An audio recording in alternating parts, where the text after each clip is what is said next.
Welcome to the public hearing on behalf of the Alabama Department of Environmental Management. My name is Lisa Cole. I'm the designated hearing officer for these proceedings. The role of the hearing officer is limited to ensuring an orderly hearing so that an accurate record of this hearing may be developed for the department's evaluation. I do not make any decisions regarding these proposed permit actions. On behalf of the department, we appreciate your participation in tonight's joint hearing for the proposed issuance of air permit number 305-008-X001 and X002, and the proposed issuance of National Pollutant Discharge Elimination System permit number AL0084482 for Pillar Materials LLC's discharges of treated drainage from a dry preparation sandstone quarry located in 226 Chehaw State Park Drive, Anniston, Alabama 36207. The purpose of this hearing is to provide the public with an opportunity to present oral testimony on the draft permit actions. In addition to oral testimony, the department will consider all written comments submitted before the close of the public comment period. The department has requested your comments, and we appreciate you taking the time to make them known to us.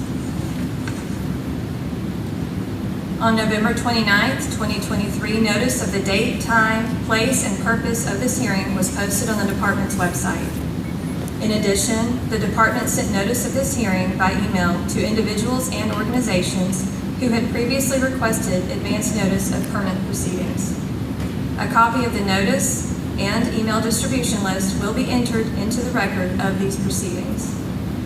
Copies of the public notice, permit applications, preliminary determinations, and draft permits have been made available for inspection by the public at the offices of the department at 1400 Coliseum Boulevard in Montgomery, as well as on the department's website.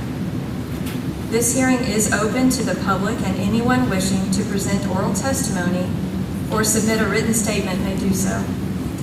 Lengthy statements or those containing considerable technical or other complex data should be submitted in writing. Summary of such statements may be presented orally.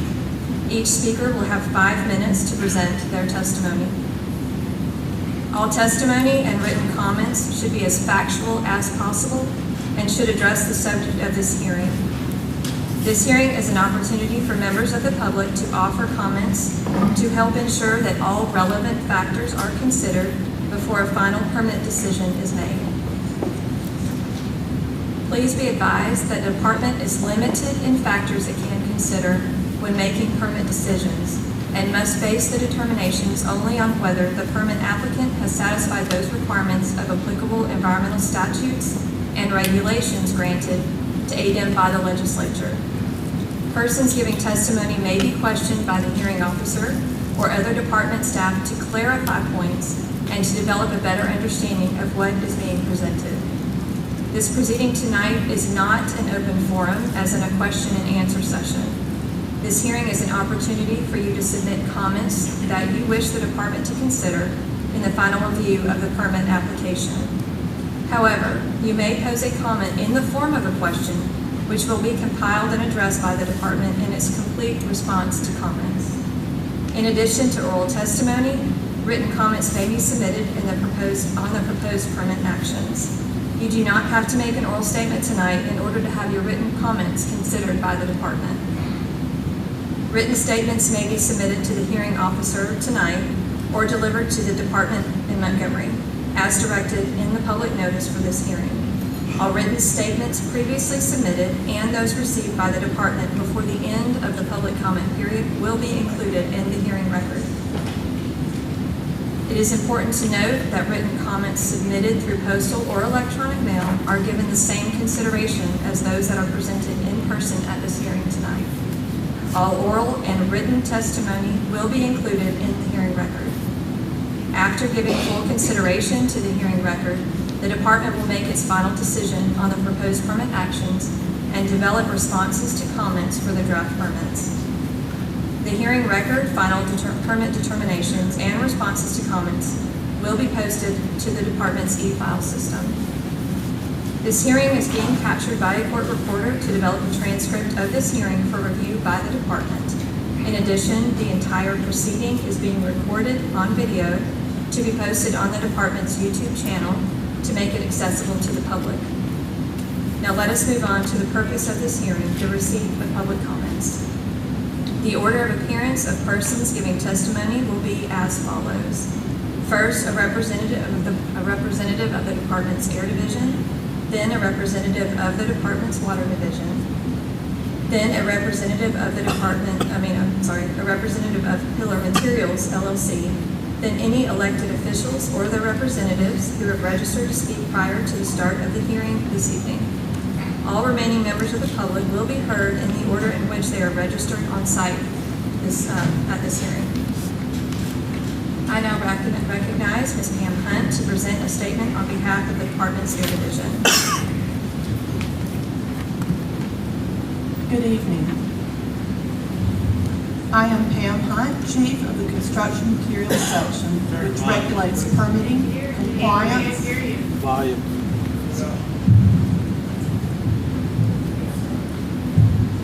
Is that better? Yes. Okay, good. Good evening. I am Pam Hunt, Chief of the Construction Materials Section, which regulates permitting, compliance, and enforcement activities for quarries for the Air Division of the Alabama Department of Environmental Management. In addition to me, the department's Air Division is represented by Mr. Doug Carr, Chief of the Energy Branch, Ms. Delilah Simpson, Environmental Scientist, and Ms. Emily Williams, Environmental Scientist. The department exercises authority under the Alabama Air Pollution Control Act and the Alabama Environmental Management Act to administer and enforce Alabama's air pollution control regulations.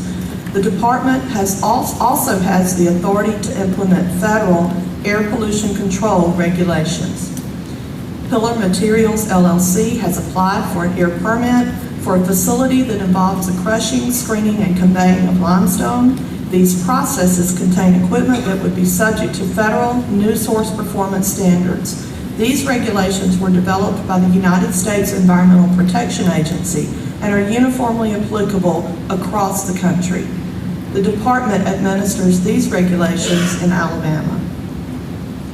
These regulations limit emissions of dust from crushers, screens, conveyor transfer points. Dust from these processes would be controlled by wet suppression systems. The wet suppression systems would be capable of meeting or exceeding all federal and state requirements found under the regulations. In addition, wet suppression systems would be used to minimize dust generated from vehicle traffic within the site. Any dust generated from the facility's operation would be in quantities that would define the facility as a minor source under the state and federal air pollution permitting programs. Based upon our review of the air permit applications for this facility, the department has proposed the issuance of an air permit developed in accordance with applicable state and federal requirements. While the department understands that there are concerns surrounding the siting of a facility such as this, including traffic, noise, property values, and others, the department does not exercise zoning authority and may consider only comments relating to air quality in its final decision on this request for an air discharge permit. ADEM's authority regarding quarrying operations and other mining operations is limited. The department does not have the authority to regulate other aspects of the mining activity, including blasting. Blasting is regulated by the state fire marshal. The department has made a preliminary determination that compliance by Pillar Materials, LLC, with the conditions of the proposed air permit would not result in violations of applicable air quality standards designed to protect human health and the environment. This preliminary determination will be reconsidered after all comments are received and reviewed. Thank you.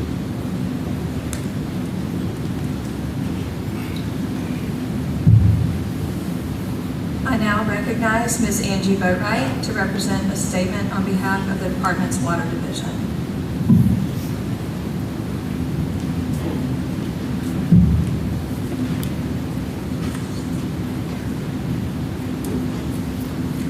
Good evening. Can you all hear me? No? Yes. Is this better? Okay.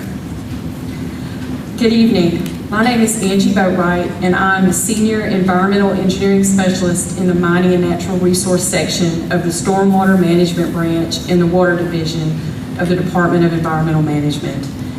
The Mining and Natural Resource section carries out the permitting, compliance, and enforcement activities for the discharge of treated effluent from mining facilities within the state of Alabama. The department's water division is also represented this evening by James Carlson, Chief of the Stormwater Management Branch, William McClymans, Chief of the Mining and Natural Resource section, and Skylar Wilson, an Environmental Engineering Specialist in the Mining and Natural Resource section. The department exercises authority under the Alabama Water Pollution Control Act and the Alabama Environmental Management Act to administer and enforce Alabama's water pollution control and water quality regulations. The department also has the authority to implement federal water pollution control regulations. The draft National Pollutant Discharge Elimination System, or NPDES, permit issuance proposes authorization for discharges of treated effluent from the crushed rock quarry and associated regulated activities through 3 proposed outfalls to waters of the state of Alabama identified as Choccolocca Creek and Jackson Creek. Choccolocca Creek is classified as being suitable for public water supply and fish and wildlife. Jackson Creek is classified as being suitable for fish and wildlife. Based upon the review of the NPDES permit issuance application for this facility, the department has proposed to issue the NPDES permit, which was developed in accordance with applicable state and federal requirements, which are designed to be protective of water quality. ADEM does not exercise zoning authority and may only consider comments relating to water quality in its final permitting decision.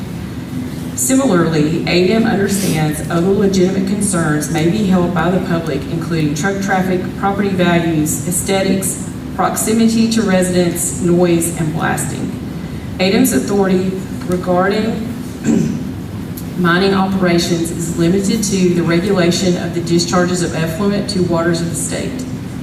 The department does not have the authority to regulate mining activity itself or these other important topics.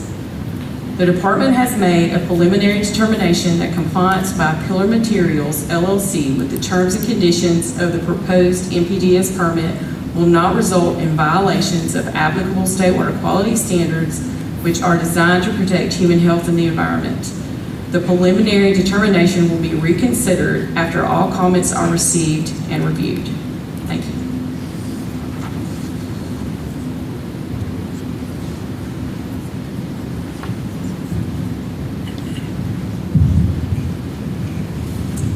I now recognize Mr. Lance Taylor to represent a statement on behalf of Pillar Materials.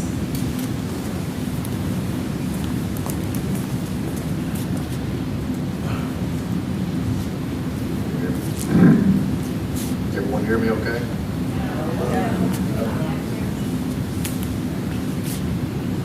I'll be the loud rat. Everybody hear me now? Okay. What about now? Is that better? Okay. First of all, I'd like to thank ADEM for being here tonight. I'd also like to thank the City of Oxford for letting us use the Civic Center tonight for this hearing. Hello, my name is Lance Taylor. My wife and I are the owners of Pillar Materials. We were both born and raised in Cleburne County, and our families lived in Cleburne and counties. I am a civil engineering graduate from the University of Alabama, and I've worked in construction my whole life. In 2008, I purchased my general contracting business from my father. Taylor Corporation has operated with an excellent reputation for 54 years. I take pride that 90% of our customers are repeat customers who ask us to bid on projects based on the integrity and hard work of our employees.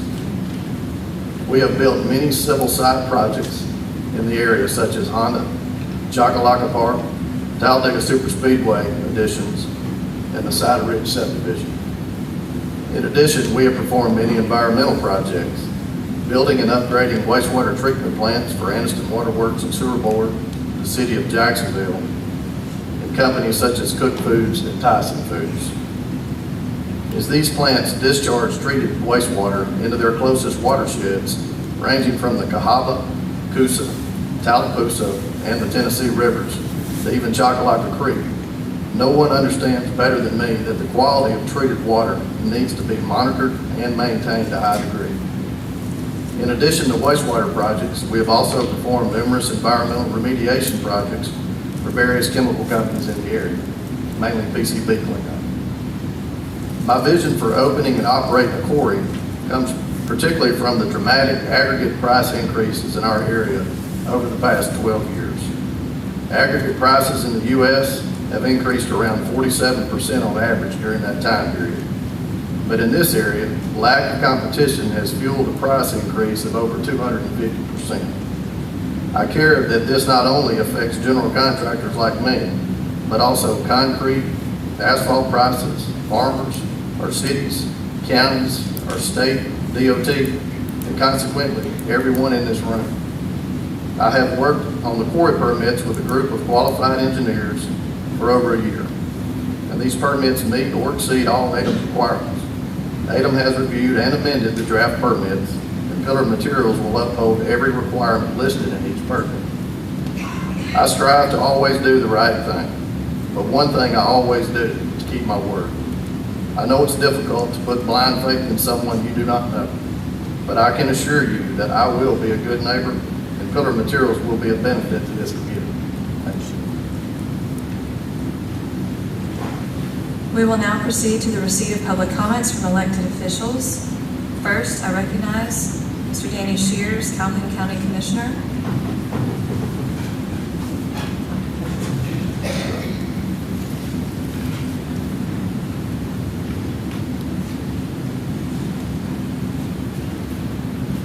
Good evening. When I first heard about this quarry, being a business person, I thought initially it would be a good thing because I'm very aware of the prices of rock and gravel. As a county official, a lot of our budget goes to gravel and rock, roadside work for our highway department. And I know that a local company has the monopoly on it, so to speak. But the more I dug into this and the more people reached out to me and gave me information as a representative of the people beside me and behind me from Calhoun County, I just felt my stance changed. I felt like that due to the things I heard on the water quality, the air quality, blasting, noise, I just felt like the overwhelming majority of the people that I represent were against the quarry. So, therefore, tonight, my stance would be against it. However, according to you all's opening statements, it sounds like everything has been approved up to this point. So I really don't know, as a public forum, what we can do or what difference it will make. I do want to pause and thank Senator Keith Kelly, who I saw here earlier tonight, for helping to set up this meeting for people to have a voice. And that's one good thing we have in this country, is we do have a voice. And I would ask that the Alabama Department of Environmental Management consider the voice of the many people here tonight. That although we need quarries, we need rock, we need gravel, we need cement, concrete, sometimes things are just not in the right place that they need to be, considering how close it is to several houses. So as an honor to be representative of the county of Calhoun County, I would ask you to consider not issuing the permit to Pillar LLC. But I understand the state pretty well. If everything is in line, they're going to do that. I would just ask you to consider the voice of the people. Thank you very much.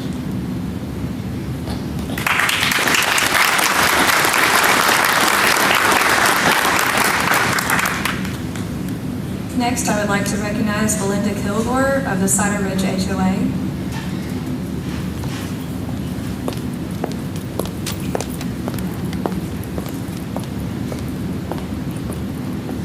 Hi, I am Belinda Kilgore.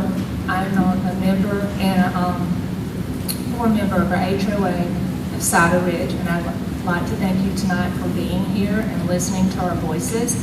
And I'm also a wife of a general contractor, and I understand the prices of supplies for people to build homes, businesses, but I also understand these are the homes and the lives of our neighbors. And I know there's two gentlemen in this room tonight that Mr. Taylor had mentioned that this was not about money to him. Well, it is about money to all of us in this room, because our homes are our biggest investment.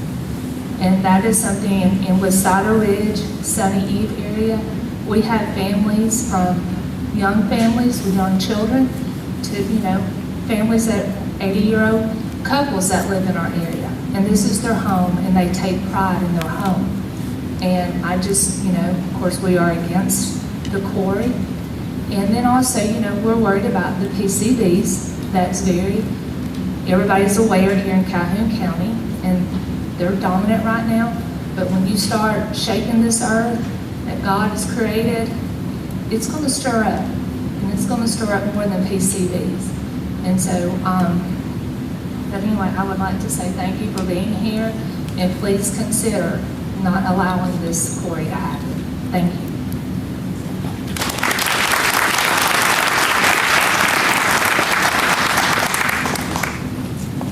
We will now proceed to receipt of comments from members of the public. If anyone has prepared a statement that cannot be presented in the 5-minute time frame, please use your time for oral testimony to summarize your comments and submit your full statement to the department in writing for placement in the record. Our first speaker will be Christy Harden, representing Harold Holstein.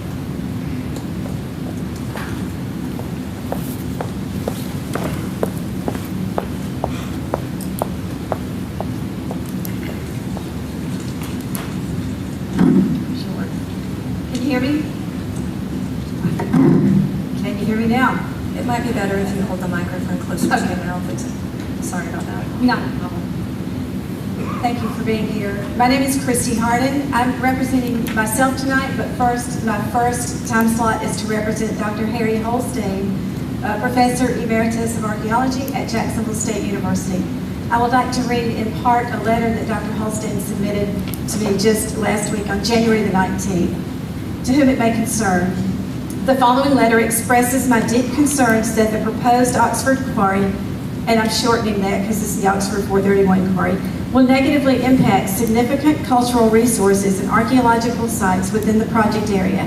My name is Harry Holstein, and I'm an Emeritus Professor of Anthropology at Jacksonville State University. At JSU, I was the director of the Archaeological Resource Laboratory, which conducted hundreds of cultural resource Section 106 projects throughout Alabama from 1979 through 2011. As part of a Fort McClellan federal archaeology contract with the U.S. Corps of Engineers, Mobile District in 1982, I proposed an archaeological site prediction location model of low, medium, and high probability site locations for Fort McClellan's Pelham Range that resulted in the immediate adoption by the Corps and subsequently utilized by other U.S. federal archaeologist agencies. Based upon this common sense site predictive model and my 40-plus years of CRM archaeological experience in locating archaeological sites in Alabama, I can say with confidence the construction of the Quarry project will cause significant negative impact to numerous valuable prehistoric Native American cultural resources.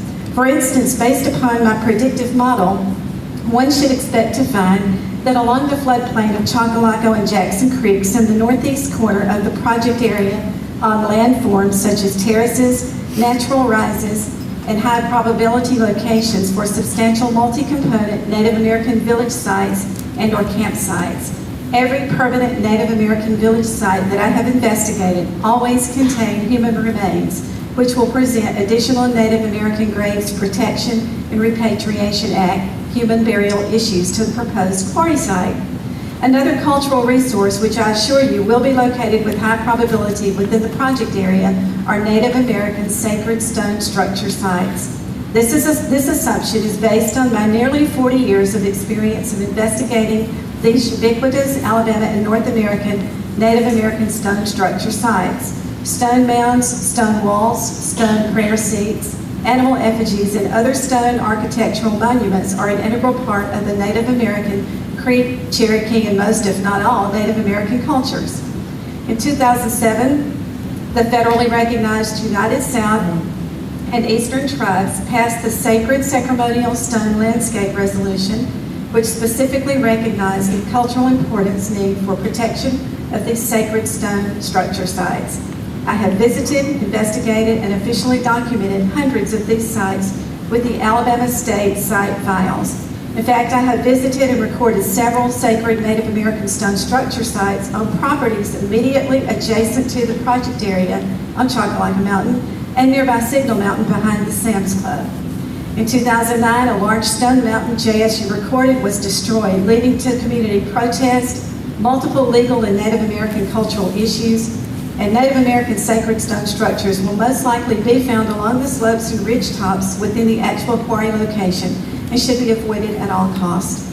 I just hope ADEM will consider the negative impact this project will cause to one of the most beautiful, biologically diverse, and archaeologically sensitive areas of Northeast Alabama.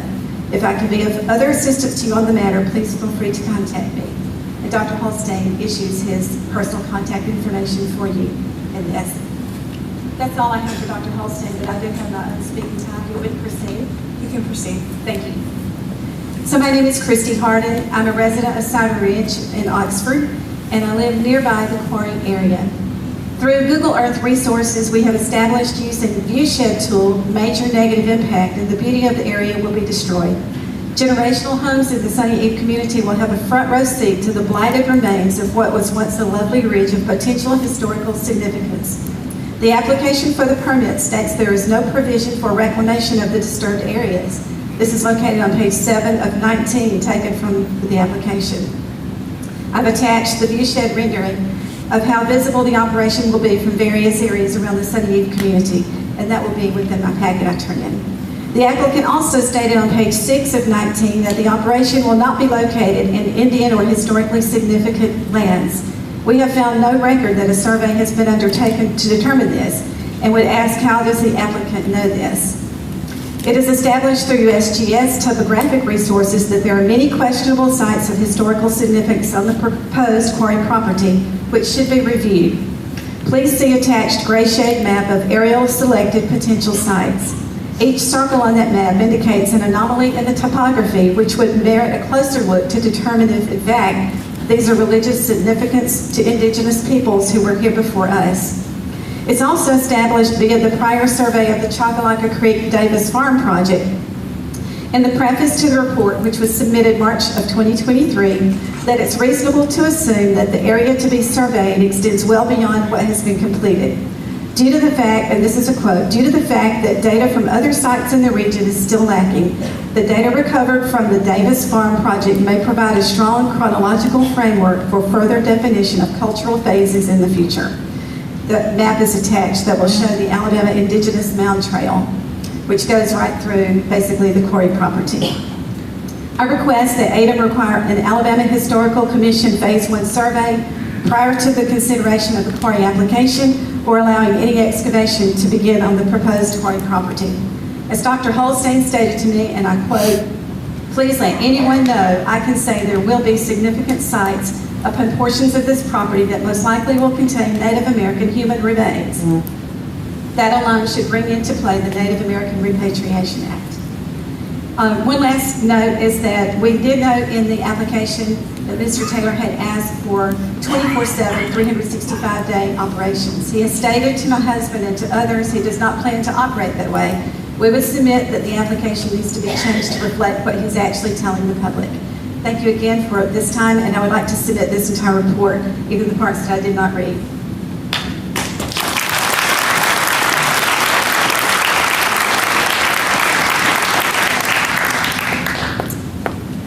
Next, we'll recognize Jake Matthews. And just to give everybody a heads up, I'll go ahead and let Rick Harden know that he will be after Mr. Matthews.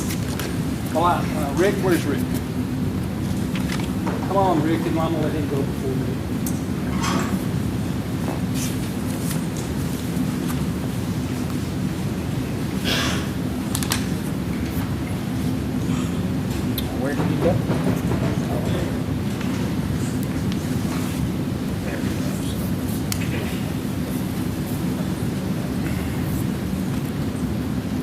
And I'm sorry, I should have given this instruction to the prior speaker. Please step to the microphone and clearly state your name and the name of any interest or organization that you represent. Okay, speaking to me or Mr. Matthews? To you, sir. Okay. My name is Rick Hardin. I live in the Cider Ridge community. Thank you for allowing us some time. As my wife expressed a moment ago, there seems to be some discrepancies between what Mr. Taylor has told us and what is in the application, such as he plans to operate the quarry 8 hours a day, 5 days a week. The permit is requesting 24 hours a day, 7 days a week. Mr. Taylor made it clear that they will be building a very substantial road throughout the quarry for the trucks to haul materials in and out, and that this road will be concrete. That will help control the dust and the environment.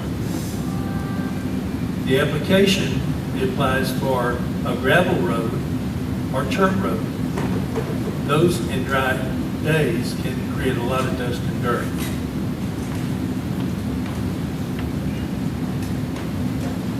Crushing and blasting. I've been around quarries where I've heard the crushers run, and they're very loud. The Sunny Eve community will be very noisy, in my opinion. And I do not know how much the effect of the blasting will be. Mr. Taylor tells me that the blasting will hardly be felt, that the blasting company or contractor that he will use is very careful about controlling that. That's fine.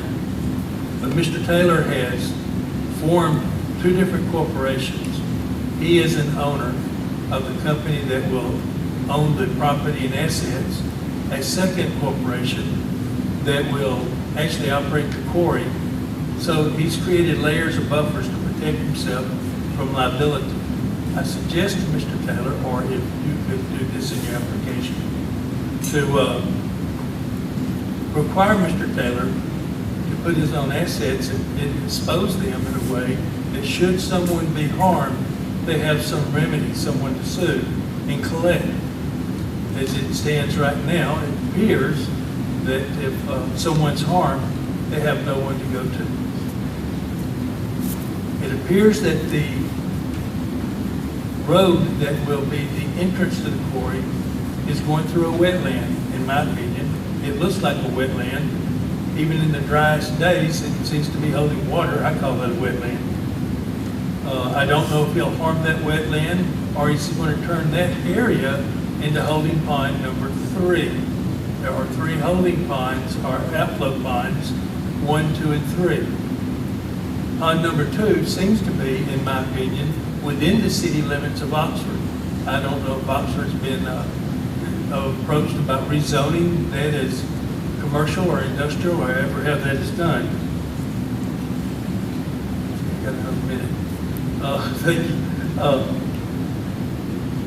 Folks, they plan to discharge 500,000 gallons of water per day. Now, if I read the application right, and it's confusing to me, that 500 gallons may come from the holding ponds where they take the water out of the ponds, wash the gravel, wet down everything, and then discharge the water back into the ponds. Well, eventually that water is going to disappear, or the hopefully rain and watershed will keep the ponds full. But if it's dry like it has been, I expect that they're going to need water from somewhere. I do not see anywhere where they plan to take it out of the creek, but I think that's their only choice.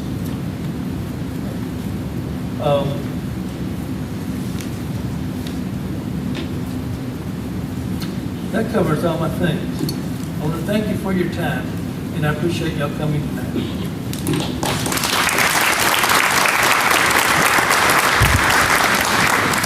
After Mr. Matthews speaks, Treasurer Mann will be next. Mr. Matthews, if you could please step up to the microphone and clearly state your name and any organization you represent.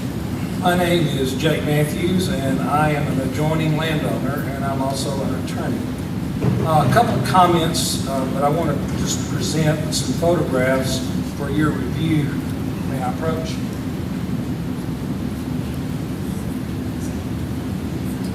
One of the things that Mr. Harden referenced was the appearance that the entrance, which they're talking about, is on to 431, which is the exit that people will take to go to Cheatham. That looks like a wet end. You see the sign, I put that in, that's on the interstate. This is the entrance to Cheatham for folks going up there. The state's fixing to spend over $20 billion in approving Cheatham. This is another factor that we understand what y'all have said. However, when you read the code and read what this desired result, it says that you guys are supposed to be controlling the management of environmental properties and assure for all citizens of the state a safe, beautiful, and productive environment. Having reviewed the applications, not just the air and also the water applications, there are a great number of deficiencies, at least in my opinion. First of all, the application is in the name of the organization that does not own all of the land. It only has a small portion. Back to the problem that Mr. Harden has just outlined. Additionally, the other aspect of it is part of it is no question. We have a response from Oxford that it is part of where they're going to actually have the quarry will be in the the city limits of Oxford. But they say, well, they won't get to that until 20 years later. Well, who's going to be there to check? But the problem is you cannot tell exactly where. This is a deficiency in the application. You cannot tell looking at that application until you actually go out there. Now you'll notice another photograph. That is the one right there. That's the entrance where they're proposing, but you can see it looks like a wetland. I've been living there for over 38 years. I continuously see water there all the time outside the boundaries of the creek. The picture that you also have there is another picture that is actually taken from the mountain where they're going to bring this down. And as you can see, it is going to impact all of the folks there in Sunny Eve. You will also note, you can see a water tower there, which is across the interstate. If you also drive on the interstate, you will also notice a lot of gravel, not gravel, big rocks. That's where a sinkhole was. So one of the concerns is evidence that there have been sinkholes, not just there, but also in Sunny Eve. So there are other areas that we think you ought to consider along those lines. Having reviewed the air permit, I could see very little information about how the dust is going to be controlled. I worked in a quarry when I was a young man in high school in Silicaca. I know what dust and what the problems in a quarry will be. There will be dust, and it will be needed to be controlled. The exit, there's nothing that talks about keeping the dust in the trucks when they haul it down the road. There's issues that I think that the problem is monitoring. I understand there's limited resources, but there's absolutely, in my mind, no monitoring to even start to check with what he is saying. And of course, the other issues are all what you have said, but I appreciate we have several elected officials. But just right now, how many people are here or against this quarry? Would you please stand? Sir. Stand. Now I just want everyone to Sir, your comments are supposed to address the panel, sir. Thank you. All right, well, the only person in this room that can change this is the applicant. And I just wanted him to see that how many people this impacts. I'm not wanting to fight, but we are all here together because we don't think this is a good reason, a good plan. The deficiencies that are just one among many. We'll hear more from the Coosa River Keepers. But I appreciate the fact that the elected officials are here. But the elected officials also need to know that the notice thing, that's not adequate notice, in my opinion, and adjoining landowners need to be notified. And it also should contain an input by all elected officials. That's a change, and I would hope all of our elected officials that are here will take that to heart, because it doesn't appear to me and to those of us that have researched this that we have really much of a say if all of this is a foregone conclusion. Thank you.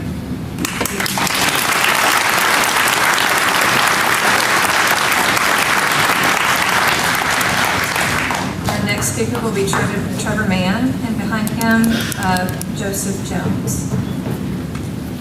Hi, my name is Trevor Mann. My wife and I run a small, successful farm in Bessemer, Alabama. This past year, we bought land off Highway 431 and hopes to expand our farmer operation and employ local people. We bought it because of the proximity to the natural beauty of Cheehaw and Talladega National Forest. And if I had known about the quarry, we would probably look elsewhere. Companies like Pillar Materials come in and strip the natural resources of an area and leave ecological destruction in their wake. Mr. Taylor proposed ideas like lakes or botanical gardens to close out the project. This seems a lot like a lot of greenwashing to me if I've ever heard it. I prefer to preserve the natural beauty of our state.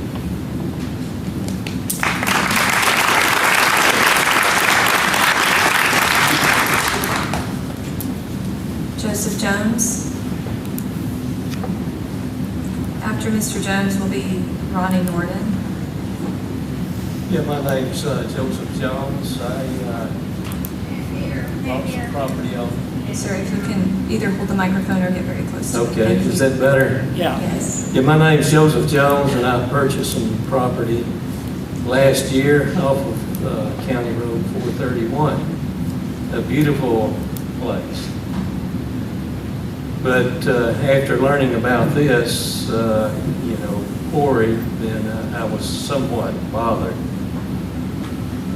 I contacted a friend who represents over 800 clients that was around Lakeshore Quarry. It's going to take 15 years for him to try all of their cases.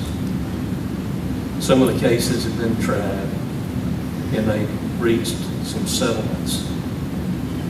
Yet my understanding that quarry is no longer open. So we have an opportunity here to stop this damage, health damage, environmental damage, before it gets started. So I certainly hope that this is just maybe one small step in being able to stop something that's going to impact the community and the area and the health of people that live here. Thank you.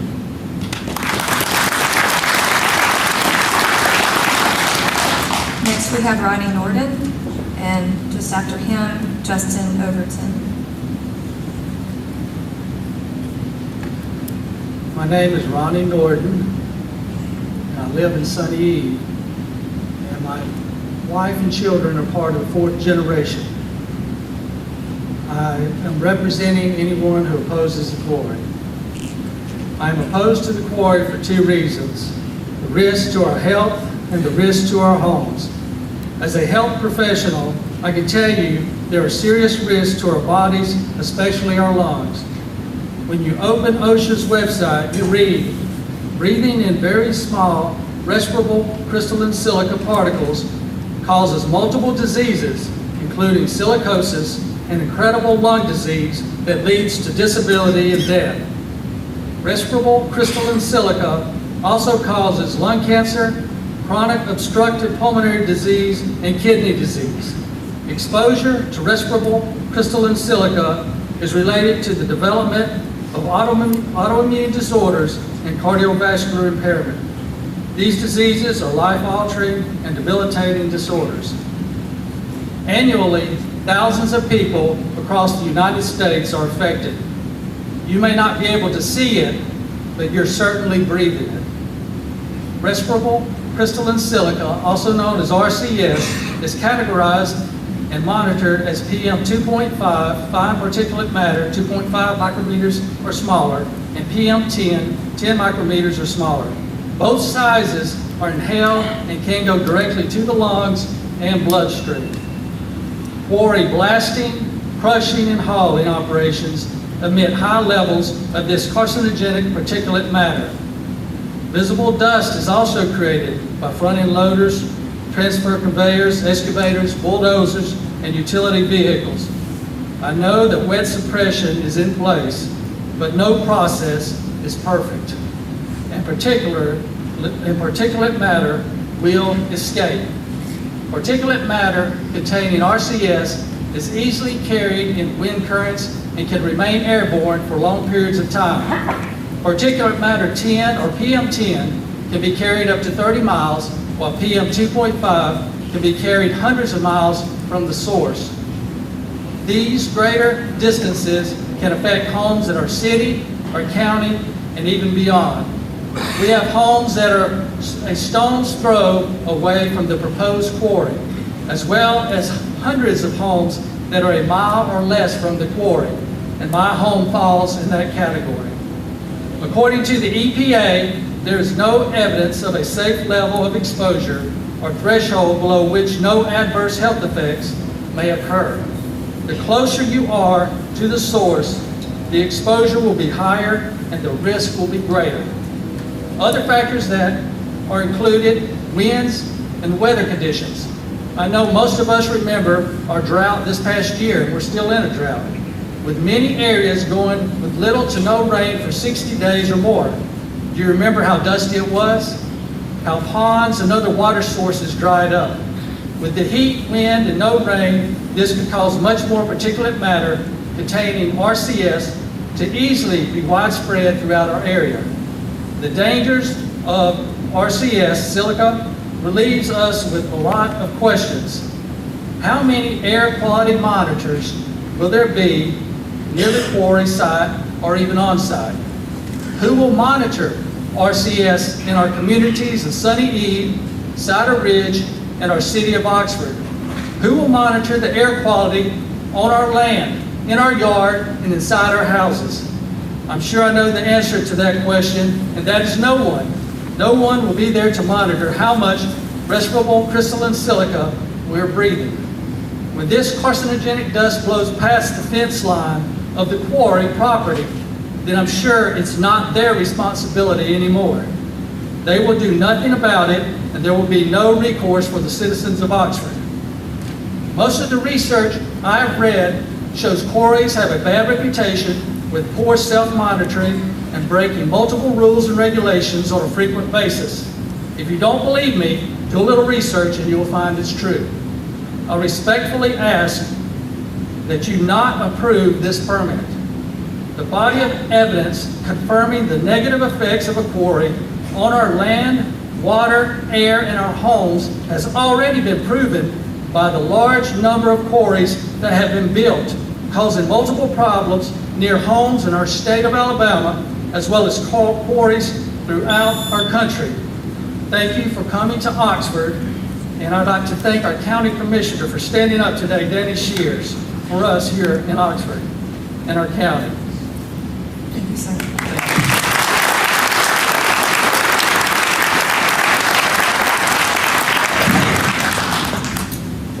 If you could please state your name and the organization you represent. Sure. Justin Overton with Coosa Riverkeeper. Thank you so much for the opportunity to speak tonight. As I mentioned, my name is Justin Overton. I'm the Executive Director and Staff Riverkeeper at Coosa Riverkeeper.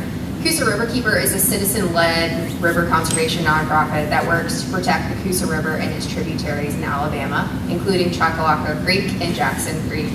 I'm here tonight representing not only the interest of our organization, our 3,400 members, but also the many people standing behind me that have a lot at stake. So many people are unaware of proposed facilities in their communities because ADEM's not using its full potential to alert the public of issuing permits in communities. This is not a capacity issue for the department. This is a communication issue that could be built with trust of the public. We understand the department feels that the notification is adequate now, but to many of the people in this room in our organization, it is simply the bare minimum.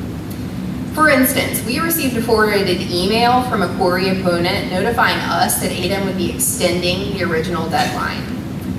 The irony is that I received this information from ADEM in the list 90 at 5:13 p.m. on the day that the original deadline was. We still submitted comments that day as an organization to prove a point. ADEM's public notification fails the people of Alabama, and its weak enforcement fails to protect our waterways. With public outcry surrounding this proposed quarry and the extended deadline, Coosa Riverkeeper sought counsel and advice from technical experts and waterkeepers throughout the nation who advocate for more stringent permits that are protective of waterways, not the permit holder. Coosa Riverkeeper does not believe ADEM should grant this permit. ADEM should reconsider its boilerplate permit language because there's nothing substantial in this permit that considers the possible adverse consequences of the effluent discharge of this quarry and how those consequences could be avoided to meet the department's mission to assure that all citizens of the state have a safe, healthful, and productive environment. Here are some of our thoughts as well as our technical experts' thoughts on the proposed permit. Although the permit is over 200 pages, it's incredibly generic. It contains no relevant material or specific detail to the creeks under consideration or the quarry. There are no limitations on flow rates in any of the outfalls, including the Tier 2 creek, Jackson Creek. There's no discussion on the logic of directing the greatest effluent discharge of over 300,000 gallons per day to the smallest surrounding waterway. There's no mention of the expected rate of groundwater inflow, and that rate is not used to calculate the daily discharge. There's no requirement for the permit holder to do anything but report non-compliance. That means this quarry could remain out of compliance indefinitely, and as long as they're reporting it to the department, that's fine. And that is not an effective enforcement strategy. There's no discussion on contaminants generated by blasting or the operations of heavy machinery. There's no discussion in the permit of how the quarry blasting could affect the stability of the karst topography features, and we've already heard about sinkholes in the area. There's no discussion on the consequences of stream stability, sediment transport, or the hydraulic conductivity of the limestone aquifer. And there are no requirements for the specific location of grab samples. So Coosa Riverkeeper submits this speech tonight, our original comments from 2023, and an analysis of this proposed permit, because we think it does not provide adequate protection for the people and the environment.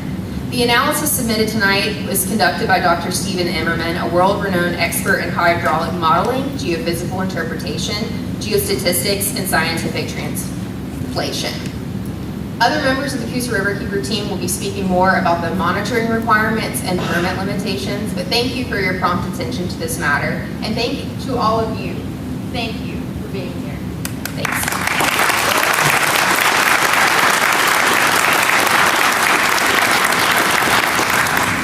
Our next speaker will be Jake Lassiter, following him Lucas Allison. And I would like to just remind you that anyone who has not already signed up to speak, if you would like to speak, please visit the table outside and register. Thank you. I'm Jake Lassiter with Coosa Riverkeeper. First off, thank you all so much for allowing us to come and speak here. Thank you, Mr. Taylor, for also coming and listening and giving your voice as well. Thank you to the elected officials of Oxford for showing up as well, and thank you to everyone in this room for coming out here to voice your opinion as well. Like I said, my name is Jake Lassiter, and I'm the watershed specialist for Coosa Riverkeeper. I'm here today to give my comments informed by my own research and an expert analysis to the department in the hopes for a more detailed permit that considers all that is necessary to protect the public, the land, the air, and last but certainly not least, water. Every issuance of an NPDES permit brings potential threats to a waterway. The department's duty is to assign outfall limitations with monitoring requirements based on best practices, state and federal regulations, and certain water quality standards. With all of this in mind, the purpose of these permit limitations and requirements is to protect the public and environment from harmful discharges of effluent into waterways. This permit for the Highway 431 quarry is nothing more than a boilerplate document that has the exact same limitations as a quarry 5 counties over. I have looked at enough permits to know that the calculations are the exact same for these limitations as well. How can two quarries that are different in size have the same monitoring requirements and limitations? There is no explanation within the permit as to why there are no limitations on any parameters besides total suspended solids and pH. It's my understanding that in a perfect world, they should never discharge anything that would not intentionally be generated, such as pathogens. However, the sources of effluent are from stormwater and mine dewatering. It seems unreasonable to set no limitations on any parameters except for total suspended solids and pH, especially when much about the stormwater and groundwater chemistry are entirely unknown. There is also no mention of limitations on contaminants such as nitrate or ammonium, benzene, toluene, or ethylbenzene that could be generated from an on-site blasting or fuel storage.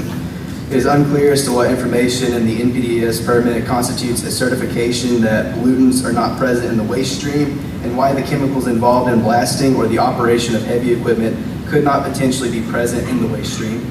If the overarching goal is to protect people and the environment, why not consider all of these potential contaminants? Although the discharge limitations involve a daily minimum pH and a daily maximum pH, daily minima and maxima cannot be assessed by measurements taken only twice a month.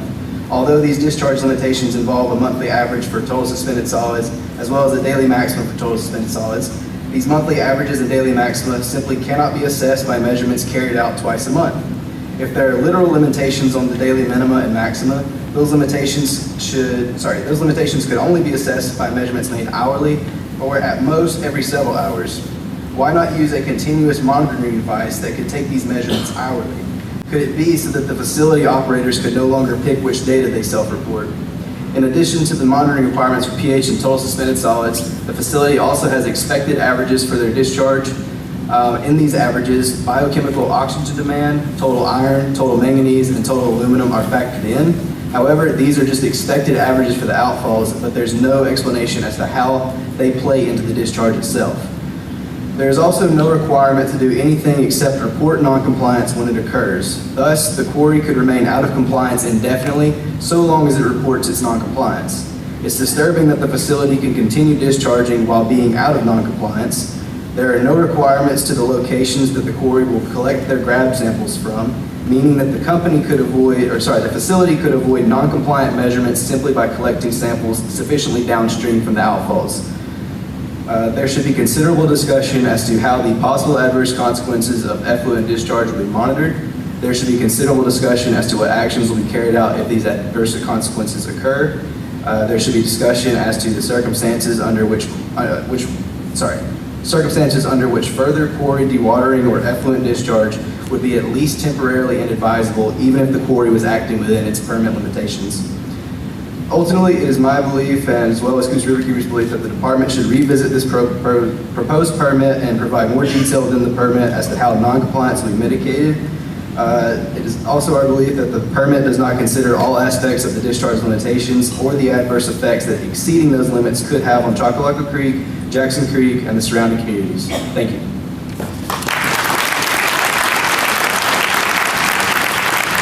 Next will be Lucas Allison, and following Mr. Allison will be Reverend Moore. Good evening. My name is Lucas Allison. I'm here representing Coosa Riverkeeper. I apologize. My name is Lucas Allison, and I'm here representing Coosa Riverkeeper. I wanted to start by thanking all of you who decided to be present tonight to make your concerns known. I also wanted to thank the department for deciding to give us a space to speak on the proposed issuance of the National Pollution Discharge Elimination System permit for the proposed quarry owned and operated by Pillar Materials. As stated, my name is Lucas Allison, and I'm the field manager for Coosa Riverkeeper. Given my role within my organization, I'd like to address several critical issues found within the draft permit, ranging from concerns about outfall flow rates, a lack of information on water stability, and potential environmental impacts, including blasting effects and threats to endangered species. With this in mind, we are troubled by the lack of rationale and consideration regarding the outfall flow rates in the permit. Currently, there are no flow rate limitations on any listed outfall. The absence of limitations on outfall flow rates raises serious doubts about there being no adverse effects on these receiving streams. It is challenging to believe that no flow rate, regardless of its magnitude, won't have any negative consequences on the quality and stability of Choccolocco and Jackson Creek. Equally concerning is the absence of information on the discharge stream flow ratio. Understanding the volume of discharge our streams can handle is crucial for evaluating the potential impact that these outfalls will have. And without this knowledge, the impacts cannot be anticipated or efficiently corrected. The rate of groundwater flow further compounds the issue, leaving the community in the dark about potential effects on their well water, such as the depletion or a decline of water quality. The uncertainty surrounding flow rates and effluent discharges also means that you cannot accurately assess the potential impact on the physical stability of Choccolocco and Jackson Creek. The physical stability and ecology of Choccolocco and Jackson Creek will unarguably be disrupted by any changes in water flow and the introduction of additional substances through effluent discharges. This lack of clarity prevents an accurate prediction of how the water quality, sediment transport, and overall stability of these creeks may be altered, leaving the community and organizations like ours in a state of uncertainty, unable to anticipate and prepare for the consequences. Furthermore, there is no discussion on how blasting activities associated with the quarry might affect the flow of groundwater and consequently well water.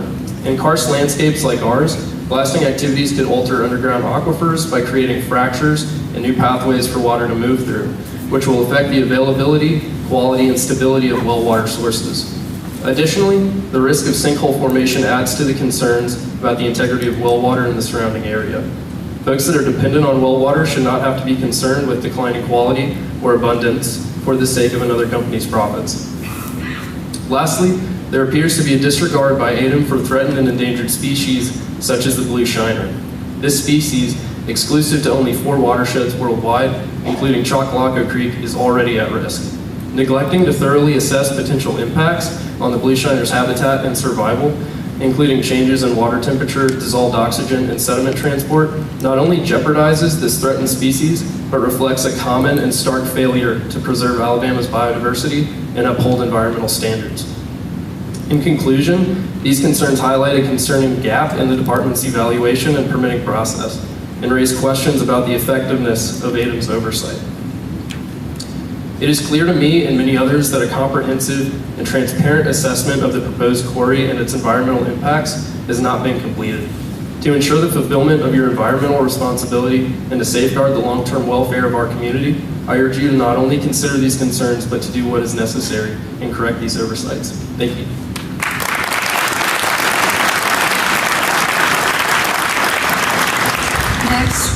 Next we call Reverend Lynn Ward Moore.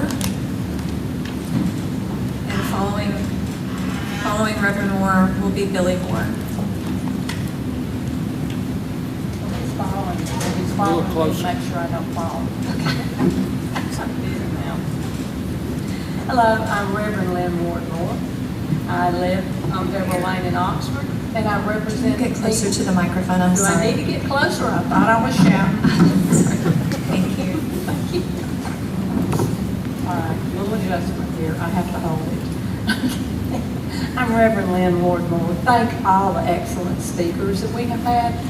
I'm here to represent the people and to represent God's creation, His people and His creation. I'm speaking against this facility. There's no need for it, and I will show you why there's no need for it. There are around 80 quarries in the state of Alabama in various stages at this time. Alabama leads the nation also in certain lung problems like lung cancer, chronic obstructive pulmonary disease, and some other things. And now I'm going to have to get closer to the paper. 3 quarries are in and around Calhoun County and Oxford: Vulcan Materials, McCarthy, Coldwater, and Speedway quarries. This is the page. One of those was used in the recent resurface of Highway 431 North South. One of those 3 that I named has already been used for resurfacing. The proposed additional rock quarry is close to established residential areas of Calhoun, Cleburne County, Sunny Eve and Cider Ridge, which I have visited. Also other areas that may not be aware of this proposed quarry, and that is what I'm afraid of. That I did see some areas that they probably are oblivious. There are a few rock quarry companies across this state wanting permits at this time to quarry rock. I know one at Belmina in Limestone County, and those people are complaining because they feel that they're being picked on because they're lower income, and the rock quarry is to be beside their Methodist church. And does the Alabama Department of Environmental Management ever say no to proposed rock quarries? That's what I want to know. Do you ever say no? Just some risk for the area in this new rock quarry. And again, I really appreciate the technology that has been spoken tonight. Those who will be affected by loud blasting, and this is serious, people with post-traumatic stress disorder. That's an issue, and it's related to a trauma that has caused stress. Not necessarily a soldier, but most of the time a soldier. It can be even ordinary citizens. Then the children, the elderly, pregnant women, newborn infants, people with heart conditions that are exacerbated by sudden loud noise. And by exacerbated, I mean heart attacks. Also, animals, cattle, chicken, cats, dogs, and wildlife. How will the blasting affect water that's needed for cooking and drinking, bathing, or other activities? That water is from the wells that those people have. Some people do have wells, and they're related, all those activities are related to home. Will blasting impact septic tanks, causing them to crack? I don't know. Are there underground gas lines to homes?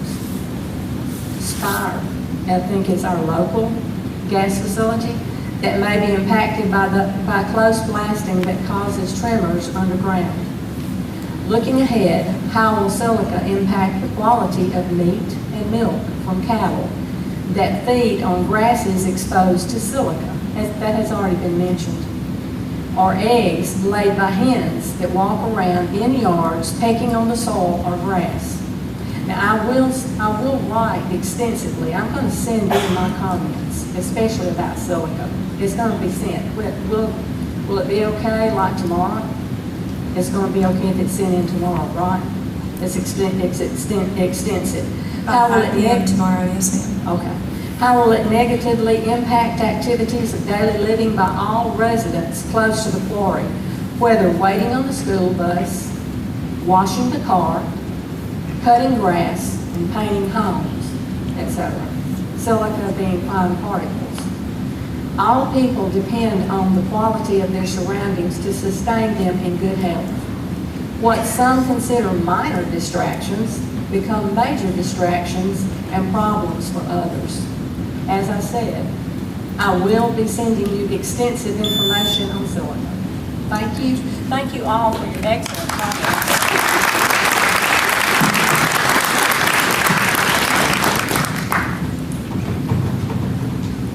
Mr. Moore, do you plan to speak as well? Okay. And anyone who is recognized to speak, if you've registered, you are allowed to decline. That's not a problem. Next, we're going to have Mike Henderson from the Oxford City Council.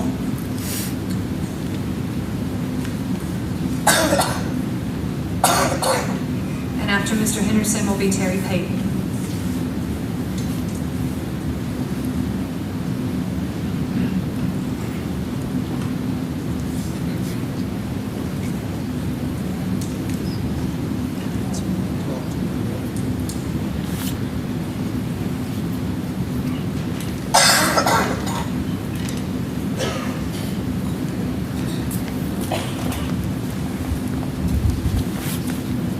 If you could please state your name clearly and who you represent.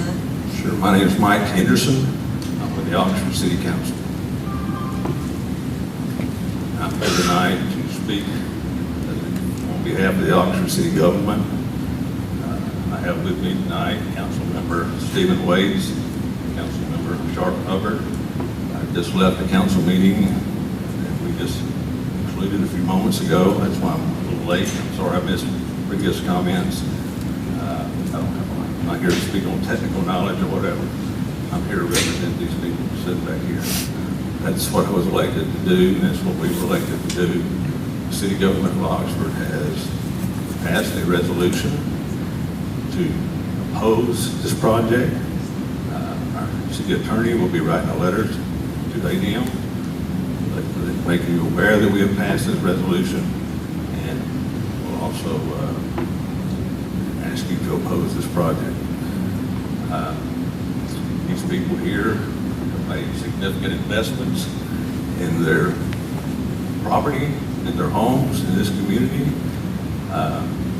We don't want to see these people's property devalued, damaged, or their quality of life decreased. We've worked hard in this community to provide a good quality of life for our citizens. We've dealt with parks and things like that. We have a park that is not too far this location that is nationally known and nationally recognized.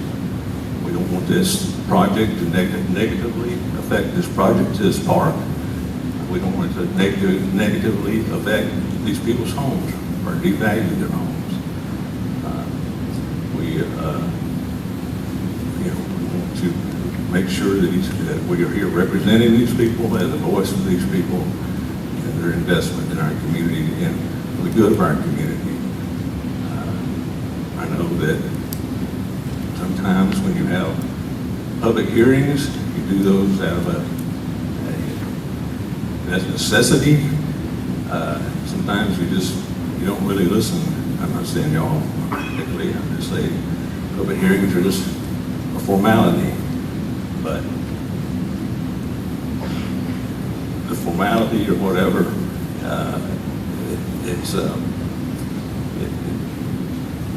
these are real concerns is what I'm trying to say.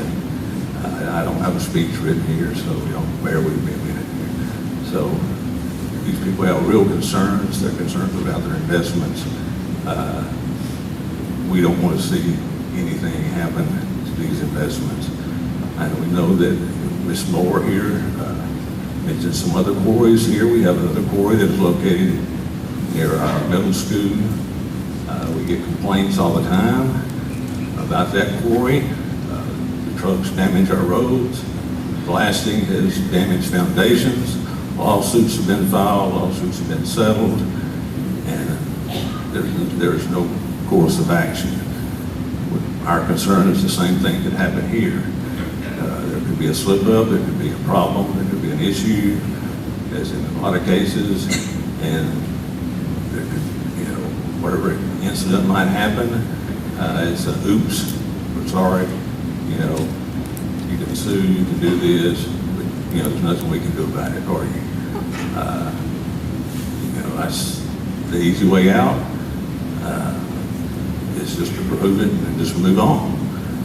But, we work for the people, y'all work for the people, and we'd like to see you have a public hearing to hear from the public and to represent the public and do the public's wishes. And our request tonight is, again, on behalf of the city government, people that we represent here in Oxford, that you decline permits for this project. And again, the city of Oxford is in complete opposition to this project and has passed a legal resolution to oppose it. Thank you.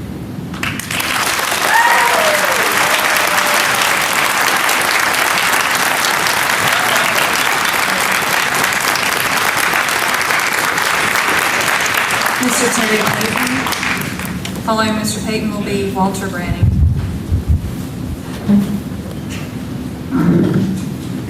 I don't have anything written either. I can come a little prepared, but my name's Terry Payton. I have a few businesses here in Oxford. I have we have a home within a couple miles of the site, the proposed site. We bought a 70-acre farm a couple years ago. It has a low sitting area within a couple miles of the site, just off of 78 and 431. There's been a lot of concern, obviously, since we bought that property when we heard this. I don't know all the detail. We're not technical on this type of stuff. I've read what most of these people have read, but I've got a lot of concern. I think one of the biggest problems with this is the awareness of it all. You guys have made it clear of what your boundaries and your responsibilities are and what they are not. You made it clear that you guys are not responsible for zoning. And my question is, who is? It's a big problem to us. This is something that I think that a lot of folks would agree upon in saying that it was rolled out probably a little too fast, if not a lot too fast. There's a lot of unanswered questions. There's a lot of concern, and we have when you guys show up, we're here. When you guys are gone, you're not. And I think one of our biggest questions is who's going to be. You know, who is it? Our representatives? Is it the city councilman? Is it the zoning department? Is it? I know this is split between counties, but there seems to be a lack of responsibility here. Who's responsible when things go problem? Who's going to represent us? You know, I know that's one of the things that I'm concerned about is when things do go wrong, who's responsible? You know, I was just in the bathroom when y'all called my name. A gentleman brought up a good point. You know, when you go to you know, I'm guessing there's a bond. These are things we don't know. I'm guessing does ADEM do a bond with people? You know, like ALDOT does a bond. You know, what is the bond? What's the size? I'm sure you can look all this stuff up, but we're just commoners. We're just people that have questions. And 2 months ago is when we heard about this. And so, you know, that's from my standpoint, it's kind of where I sit as a member of this community who has invested in it, continues to invest in it. It knows a lot of the people that are in the surrounding community, the homes that back up to it.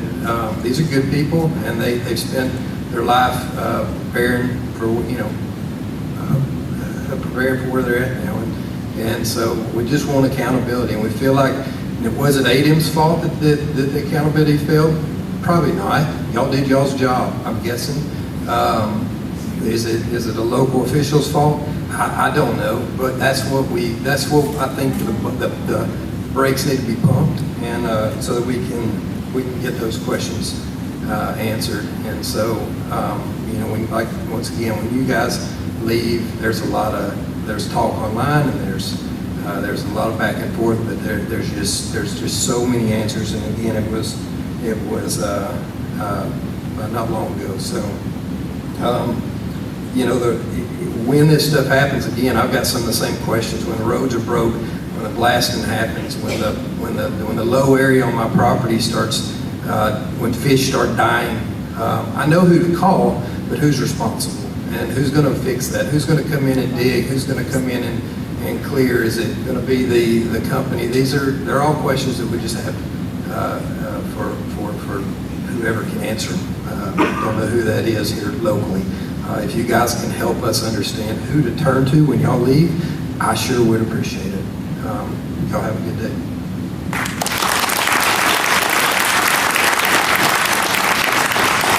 Next speaker is Walter Branning, and after Mr. Branning will be Kathleen Kirkpatrick. Good evening, I'm Walter Branning, and I'm here representing my family. I'm an adjoining property owner. I own right at almost 23 acres, and my property line adjoins Pillar Holdings along Choccolocka Creek for actually the footage is a pretty good bit. And I know that y'all have to work within the standards that y'all are set, but I would encourage y'all to look very closely at it on approval or what regulations are needed to, because this quarry is not in isolation, that it's right in our backyards. You know, it's where we play in the creek, where my little girl plays in the creek, where my nieces and nephew play in the creek. You know, that's where we spend time, is right where Outfoot is.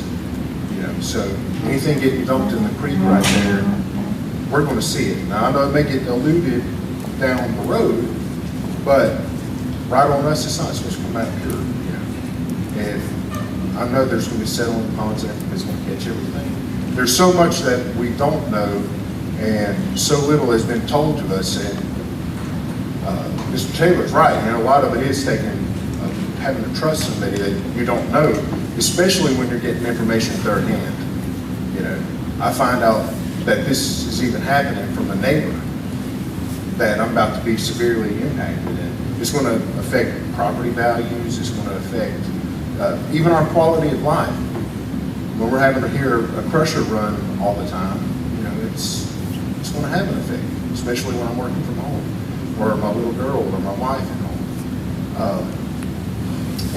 So I just really encourage y'all to look closely, because it is going to affect a lot of people. Thank you.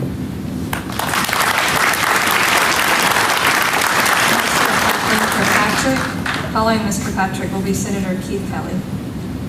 Good evening. I'm Kathleen Kirkpatrick. I'm an environmental engineer. I'm here representing the public. I will also mention I'm a member of the Board of Directors for Coosa Riverkeeper, but I'm here speaking on behalf of myself and the environmental movement and the people here with me this evening.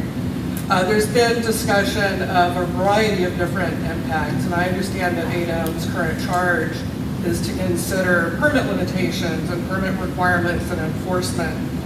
But we really need to be mindful as citizens and as responsible state agencies in your case of the cumulative impacts. It's not just one thing. It's not just air impacts. It's not just water impacts. We've heard tonight about impacts that are very likely to water, to the environment, to cultural resources, to people's land and their livelihoods and the quality of their life and the value of their property.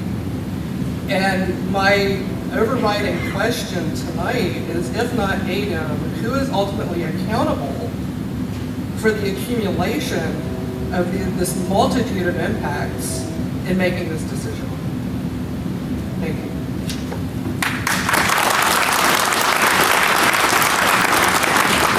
Senator Keith Kelly. Following Mr. Kelly will be Janet Smith.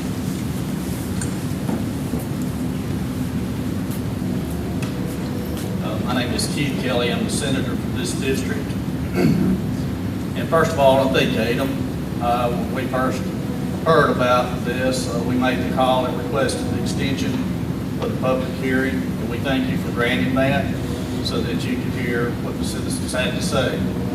We've heard a lot of issues come up tonight, a lot of things to think about that maybe we didn't think about before. We've heard everything from endangered animals to groundwater, dust, and all sorts of things. I know that ADEM's got a job to do, and we applaud you for doing that.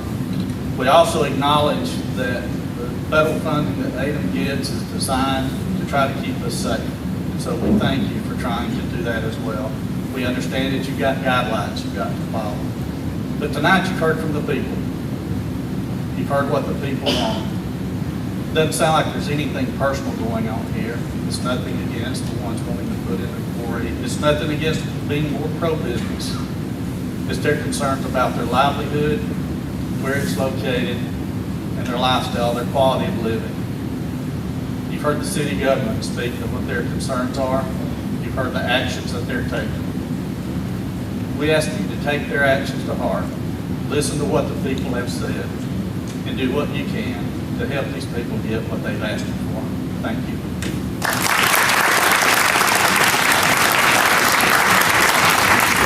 Next is Janet Smith. After Ms. Smith is Alan Dice. Hi, my name is Janet Smith. My husband and I recently moved to this area. I grew up in Alabama in Birmingham and spent 30 years in Florida. My husband and I just decided to come back home, and we chose this area because it's such a beautiful area. We purchased a house inside a ridge about 6 months ago, and just recently already got the quarry. If we had known about the quarry, we would not have moved to this area. Cheehaw is a gorgeous state park that I love to go to and take all my grandchildren to. It just saddens me to think that this is happening, and all these people here are against it. I love Alabama. It's a beautiful state, and I'm glad to be home. But I'm hoping that the state will look at the quality of the lives of the people here as opposed to money. I think that's what this needs to be addressed. My husband has severe COPD. Again, if we had heard about this quarry, we would not be here because it will definitely impact his health, may impact selling the house we purchased and relocating. So please think about what it means to people, because we do love it here and it is such a beautiful place.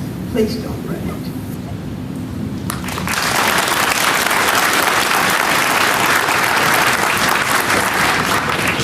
Our next speaker is Alan Dice, and then following Mr. Dice will be Mike Larson.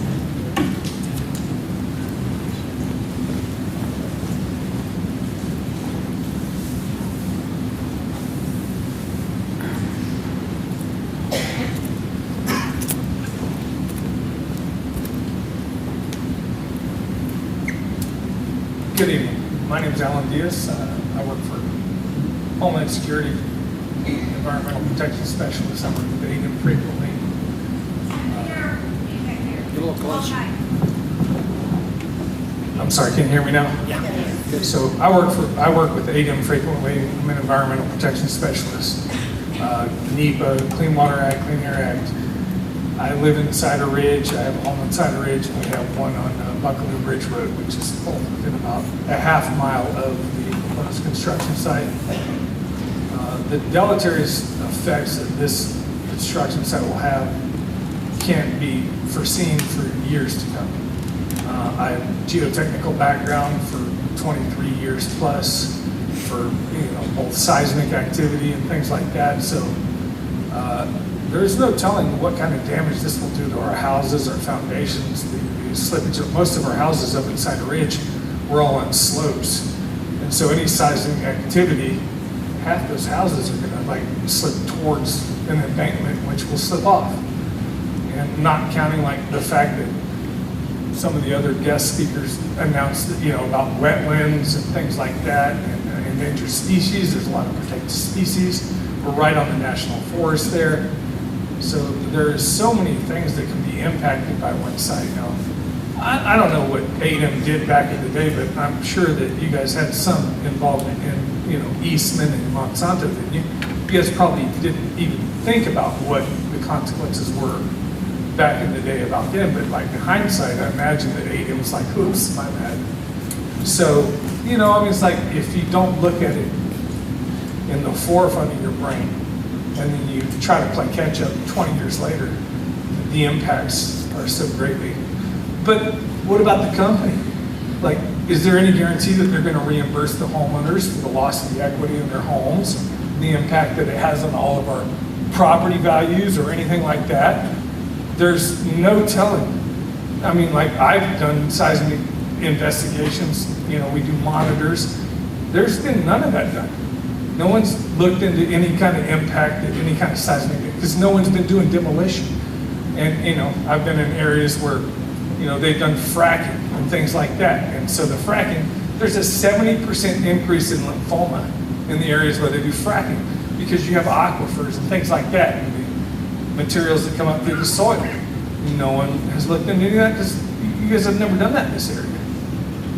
And so those kind of things, those are 20 years in the future, but by then it's impacted all of our children, all of our families, and everyone else. And I don't know about the homeowners. Can you give us any guarantee? Are you going to write us a check?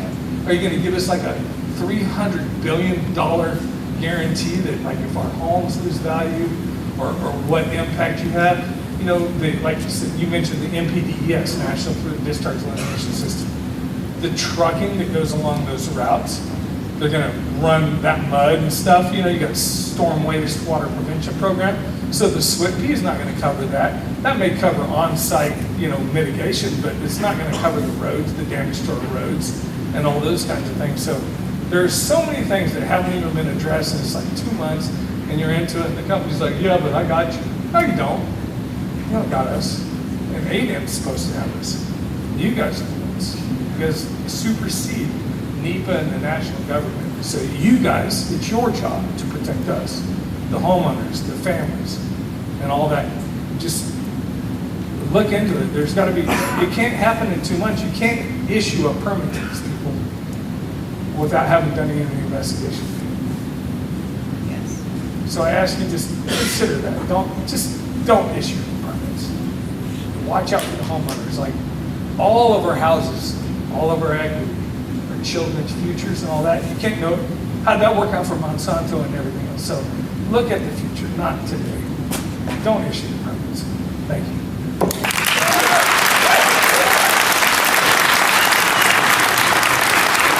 Mike Larson is our last speaker. If anyone else would like to submit to speak, please make sure to register at the table outside, and we will wait for you to come in and speak. But as we stand now, Mr. Mike Larson is our last speaker.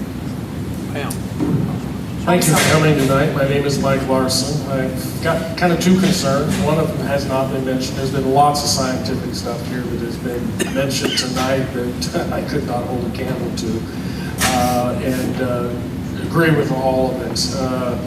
I have had a home on Logan Martin Lake for 4.5 years, and I know that this is going to impact what's already out there in a environmentally challenged area already. And how is it going to? I haven't even heard any answers to this. How is it going to affect Logan Martin Lake community as well?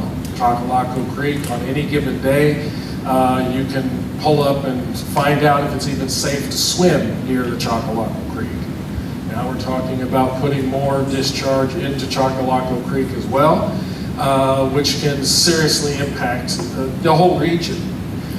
Secondly, I have a mother who has a home here in Sunny Eve.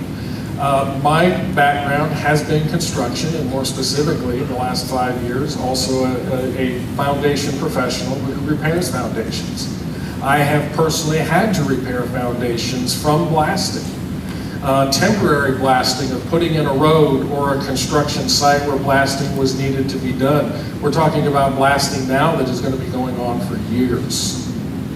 There will be fallout, there will be side effects, and it's already been mentioned, and the concern is out there. Also concerned is, as I understand the way often or much of the permit is written, that there's very little monitoring, if any, other than self-reporting. And that is a big, big concern to me and to all of us who live here and call this home. It's almost, just to bring some common sense to the table, it's almost like putting the fox in charge of security of the hen house. And all of us here with our hen houses are pretty much concerned. So we just want to, and I just want to please implore ADEM and those of you who are elected and put in place to protect us and to protect our interests, to consider doing so and slow this thing down at the very least, but just ask that you not pass this permit and keep our homes where they need to be and the value that we have in our homes and our quality of life.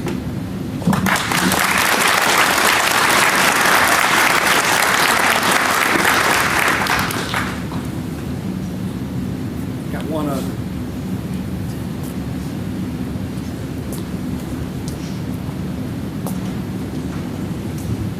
We're going to recognize Debbie Matthews. Please state your name. I'm Debbie Matthews. I'm a homeowner in the adjoining area for the Quarry site. Just very quickly, the way I found out about this quarry was that I was visiting my mother at Caroline Oaks. My mother is in memory care there. I was at a special event and I got a message asking if I would like to talk to ABC 3340 about the quarry. I sat down. I had no idea about the quarry. So I started finding out what was going on, and this was like Thursday. The following Wednesday was the end of your comment period that had been open for about a month. I was shocked. So I'm here to tell you that your system of notifying people is not good and needs to be fixed. So I will leave that alone. The main thing that I would like to talk to you about impacts people's health and has to do with the quality of air inside their homes. Specifically, radon. I retired from the county extension office 2 years ago. For about 10 years of my 38 years with cooperative extension, I was a radon educator. We had a pass-through grant from the EPA through the Alabama Department of Public Health. I went through numerous trainings, quite extensive trainings over a number of years, and became quite well versed in what radon is and how it impacts people's health. Now here's the problem. Calhoun and Cleburne County are Zone 1 for elevated levels of radon in homes. I happen to know that this is actually true. It is based on the amount of uranium in soils and underlying bedrock that we can't do a thing about. But it gets into our homes through cracks and crevices. Now, it's fine outdoors, it's dispersed, it's not concentrated, but once it's in our nice, well-insulated homes, and we breathe it, and the level of exposure is 4 picocuries per liter or more, you're at great risk of developing lung cancer. Radon is the #1 cause of lung cancer in those who do not smoke. I have done quite a bit of radon testing. I've looked at results. I have names and addresses of people who tested their homes in this area. And the only way to fix it is remediation. Again, it comes in through rocks, through openings in the home. If there's blasting that's going on, and you have not previously had a radon problem, you probably need to test your home again to make sure that you don't now have a problem. The problem too is that once this has been mitigated, and this costs a couple of $1,000s to mitigate, if you've got blasting that's continuing, you can't keep fixing the problem. So developing lung cancer can be a really big problem. This is very well documented. It's one of the most well documented issues ever. So if you don't know about it, please look it up. There is currently, this is National Radon Action Month. The health departments all throughout the state, but especially in our area, they're providing homeowners with free test kits, 1 free test kit per home. I encourage all the homeowners here who have not tested their homes for radon to do that, just to see what your situation is, to see if you have a problem. Because if this quarry happens, blasting occurs, cracks and crevices open in the ground, and radon finds its way into your home, you need to know what the cause was, and that probably would cause it. So I just wanted to make people aware of the concern about blasting and openings in the earth that would be caused by this, that would allow radon to seep into homes. I might tell you that radon is especially concerned in areas that have karst geology. I went to a special conference up in the eastern Tennessee area, and I can tell you that this is a very real problem. And I want to thank you for letting me speak.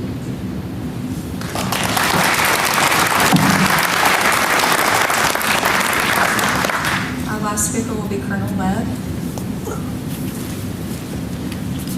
Please say your full name, sir.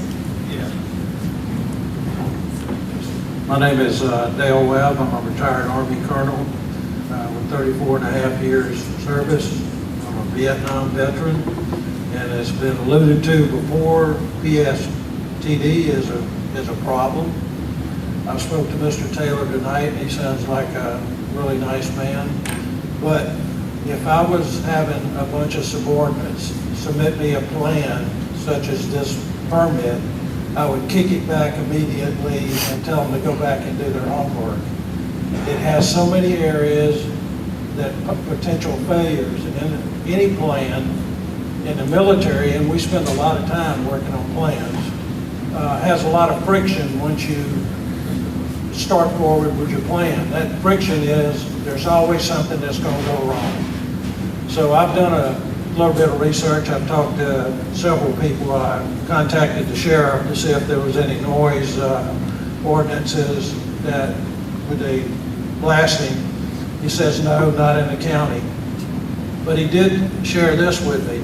He said he was from Sylacauga, and they mine a lot of marble down there, and he said there's so many sinkholes down around Sylacauga. Now, we know there's sinkholes in our area. I live on Legacy Lane, which I'm about a mile from where Mr. Taylor's property is. The other thing that concerns me is the blasting.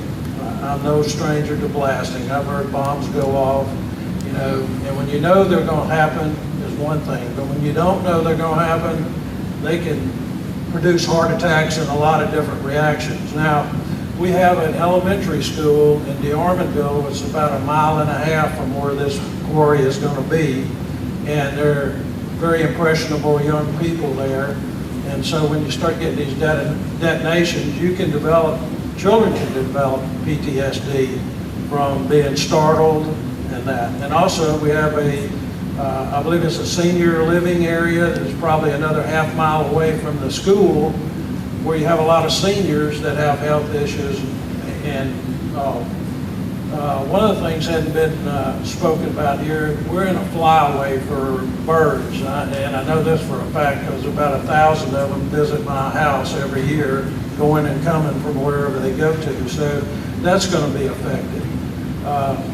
I just think the seismic activity and the blast waves that come out of this property is going to cause problems. We don't know what they're going to use at this point. Mr. Taylor told me he has a contractor that's going to do this. But in order to dislodge this dolomite, which is a very hard form of limestone, it's going to take pretty significant charges to blow that out of there. And it's just not one charge, it's a set of sequential charges that go off and to blast it out. And most of the times I did my research, that about 30 tons of rock is displaced when that happens. So it takes a lot of explosive power to do that, and it's going to cause problems. I know I have a home office that I've converted part of my garage into, and it has a garage door there. When they fire the cannons at Pelham Range, my garage door rattles. So I know that we're 20 miles away from that. So I would ask your department to stop this quarry. I have nothing against Mr. Taylor. I think he has a good plan, but I don't think all the pieces are there. It needs to be nailed down. All the details that these people have asked you about need to be nailed down in the plan, in the permit, and enforced. You can have all the plans you have and all the details there, but if they're not enforced, they're worthless.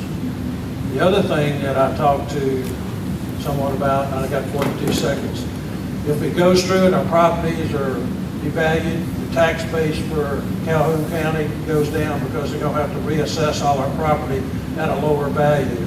And that means we can't sell it for what we probably got in it. So thank you for your time, and good evening.